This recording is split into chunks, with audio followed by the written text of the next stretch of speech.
Hello and welcome to Pure and True Essentials. இன்னைக்கு வீடியோவில் falls trace பற்றி பேச போகிறேன்.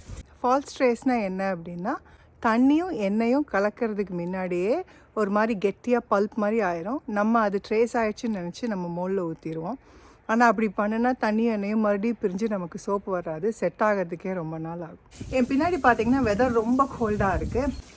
எங்களுக்கு இப்போ ஒரு ஸ்னோ ஸ்டார்ம் வந்துட்டுருக்கு. நீங்கள் பார்த்தீங்கன்னா அந்த ஸ்னோ வந்து கீழே விழுகிறது வந்து ஹேல் மாதிரி இருக்குது. ஆலங்கட்டி அப்படின்னு சொல்லி தமிழில் சொல்லுவாங்க.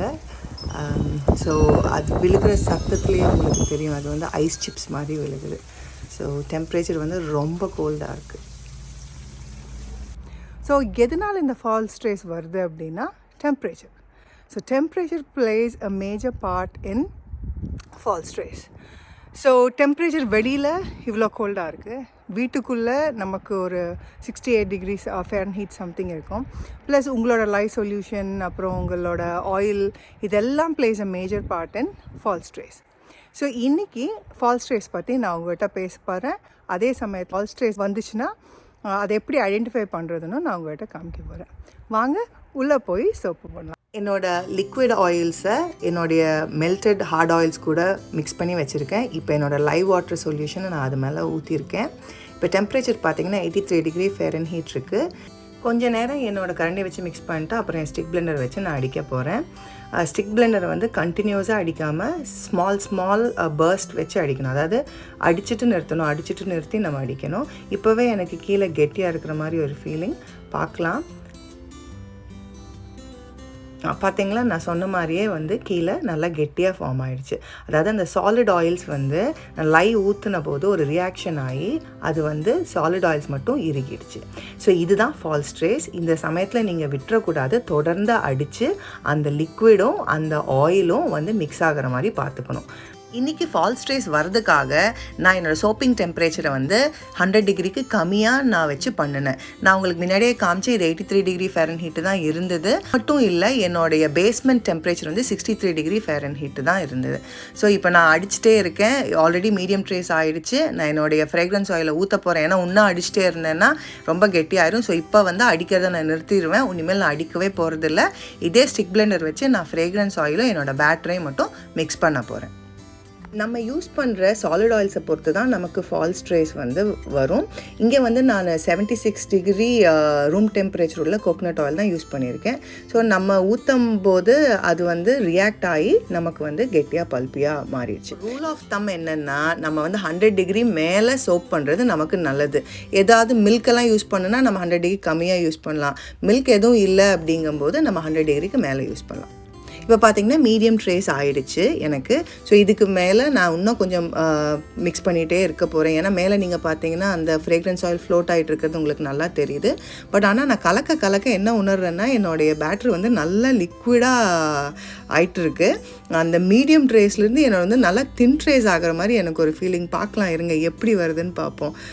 ஆமாம், நல்லாவே தின் ட்ரேஸ் ஆகிடுச்சு. கொஞ்சம் நேரத்துக்கு முன்னாடி நீங்கள் பார்த்தீங்கன்னா நல்லா மீடியம் ட்ரேஸ் நல்லா பல்பியாக இருந்தது. இப்போ வந்து ஃப்ளோயியாக வாட்டராக இருக்குது. ஸோ நான் ரொம்ப நேரம் இதை பண்ணிகிட்ருக்க போகிறதில்ல.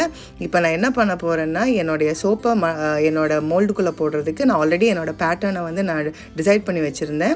இது வந்து 2 லேயர் உள்ள சோப்பு. கீழே வந்து ரெட் கலர், மேலே வந்து கன்ஃபெட்டி போடுறேன். 2 பிளாக்ஸ் நான் பண்ண போகிறேன். ஸோ நல்லா தின் ட்ரேஸ் ஆகிடுச்சு. நான் ஆல்ரெடி என் கலர்ஸ் எல்லாம் மிக்ஸ் பண்ணி வச்சுருந்தேன். அதனால் நம்ம ஊற்றி மோலில் போட்டுடலாம். நல்லா தின் ட்ரேஸாக இருக்குது. ஸோ இப்போ நம்ம மோல்டில் நம்ம பாட்டம் லேயர் ஊற்றிடலாம். நான் ஊற்றுனதுக்கப்புறம் தான் ரியலைஸ் பண்ணினேன் அந்த கலர் வந்து எனக்கு சீக்கிரம் முடிஞ்சிருச்சுன்னு. அதனால் மறுபடியும் நான் மிக்ஸ் பண்ணி போடுறேன். இப்போ பார்த்தீங்கன்னா எங்கள் பேட்டர் ஆல்ரெடி கொஞ்சம் திக்காக இருக்குது. ஸோ ஊற்றும் போது உங்களுக்கு நல்லா தெரியுது இல்லையா? இப்போ மீடியம் ட்ரேஸ் ஆகிடுச்சு. ஏன்னா அந்த ட்ரேஸ் பார்த்து நம்ம ஊற்றுற ஷேப் அப்படியே ஹோல்டு பண்ணுன்னா இது வந்து நல்ல மீடியம் ட்ரேஸ். ஸோ திரும்பி நான் போய் அந்த பாத்திரத்தில் பார்க்கும்போது என்னுடைய பேட்டரி வந்து நல்லா திக் ட்ரேஸ் ஆகிடுச்சு.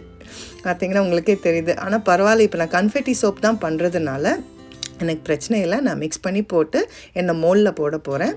பார்க்கலாம் இதை கட் பண்ணும்போது எப்படி வந்திருக்குன்னு பார்க்கலாம்.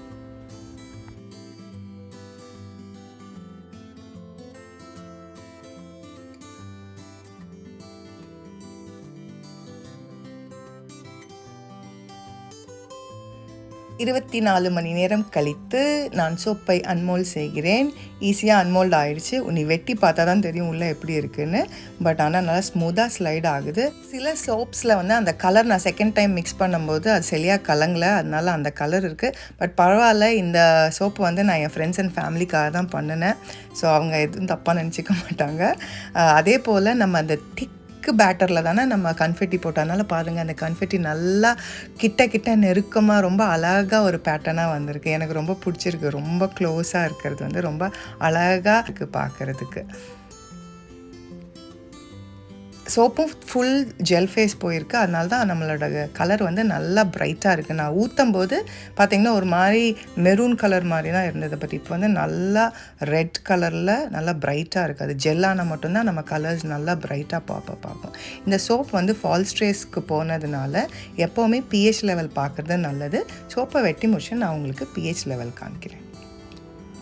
ஸோ ஒரு க்ளோஸர் லுக் எடுத்தோன்னா நீங்கள் பார்த்தீங்கன்னா அந்த கன்ஃபெட்டி நல்லா க்ளோஸாக இருக்குது. அந்த பாட்டம் லேயர்லும் அந்த ரெட் கலர் வந்து நல்லா ப்ரைட்டாக தெரியுது. மேலே ஆஷ் ஃபார்ம் ஆகிருக்கு, ஆனால் அதுவே அழகாக இருக்குது பார்க்குறதுக்கு. ஸோ வாங்க நம்ம pH லெவல் பார்க்கலாம். நான் சோப்பை ஆல்ரெடி நினச்சிட்டேன். இப்போ என்னோடய pH லெவல் ஸ்ட்ரிப்பை நான் வைக்க போகிறேன். அதில் க்ரீன் கலர் வந்துச்சுன்னா நம்ம soap is good. Green colour வந்துருச்சு, நம்ம soap is good to use. இப்போ வெளியில் பார்க்கலாம். இங்கே ஒரு சின்ன கிளிம்ஸ் ஆஃப் ஸ்னோ ஸ்டார்ம். எங்களுக்கு இன்றைக்கி காலையில் தான் ஸ்னோ ஸ்டார்ம் முடிஞ்சுது. இப்போ தான் ட்ரைவே எல்லாம் க்ளீன் பண்ணியிருக்கோம். ஸோ ஒரு சின்ன glimpse of the snow here. வெளியில் temperature is below freezing degree. உங்களுக்கு பார்த்தாலே தெரியுது ஃபுல்லாக ஸ்னோ. -26 டிகிரி ஃபேரன்ஹீட்டில் இருக்கோம். நாங்கள் எங்கள் ட்ரைவே எல்லாம் கிளியர் பண்ணியிருக்கோம். இந்த மரத்தில் இந்த ஸ்னோ விழுந்திருக்கிறதெல்லாம் ரொம்ப அழகாக இருக்குது. நீங்கள் பார்த்தீங்கன்னா ஸ்னோ முடிச்சுட்டு அந்த ஸ்கை பாருங்கள் எவ்வளோ அழகாக இருக்குது, பியூட்டிஃபுல்லாக இருக்குது.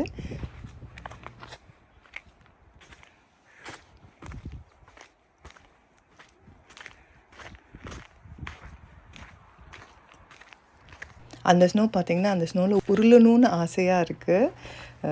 எனக்கு அப்படி ஜம்ப் பண்ணணும்னு ஒரு ஆசை.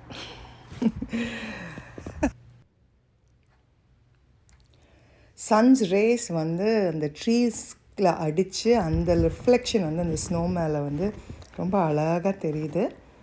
It is really very beautiful and pretty.